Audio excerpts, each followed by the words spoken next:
რომელიც ამ რეჟიმმა სამწუხაროდ დანერგა საქართველოში. დღეს მე დავით ნემსაძე, უბრალო მოქალაქე ამ ქვეყნის. თქვარ არა რომელიმე პოლიტიკური ინტერესით, არამედ უდიდესი ადამიანური პროტესტი, რომელმაც დღეს აქ მომიყვანა. და დღეს მე მწავს, რომ ჩემი აღდგომით მე უარს ვეუბნები იმ თითოეულ სამართლობას, რომელიც დღეს ამ ხელისუფლების არჩემოქმედებაზეა ასახული.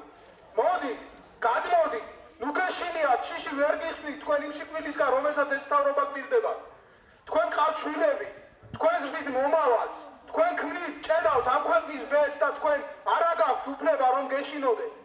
თითოეული თქვენგანის თვალი, რომელიც დღეს ინტერესისკენაა ამ ტრიბუნისკენ მოყრილი და ამ არჩევოქმედებისკენ, ამ გენიალური არქიტექტორისკენ ბრჭყალებში, რომელმაც ჩვენ ეს ყოფითი რეალობა შეგვიქმნა, ჩვენ ვალდებულები ვართ უარი უთხრათ. რომელ დაფასებაზეა ქვეყანაში ლაპარაკი, როდესაც ავიაციის პოლკოვნიკს, დაზვერვის პოლკოვნიკს, დამსახურებულ ერისშვილს გაუპატიურებით კლავენ, რომელ ქართულ ღირსებაზეა ლაპარაკი, როდესაც ვეტერანებს გვირთა მოედანზე სასტიკად უსწორდებიან.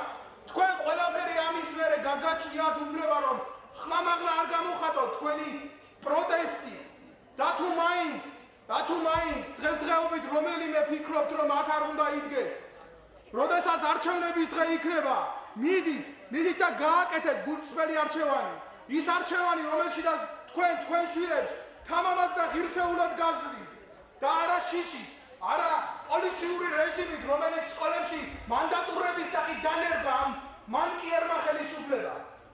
მოუწოდეთ კიდევ ერთხელ ძალოვნებს, კარგად იცოდეთ, რომ როდესაც თქვენ ამ ხელისუფლების არასაჭირო კატეგორიებად იქცევით, მოგიგონებენ, გაგაგდებენ, გახდიან იმ კატეგორიად, რომელიც ვეტერანების აქციის სახით გვირთა მოედანზე დაარბიეს. ჩაიხედეთ თქვენ სულებში, ბატონებო, ჩაიხედეთ.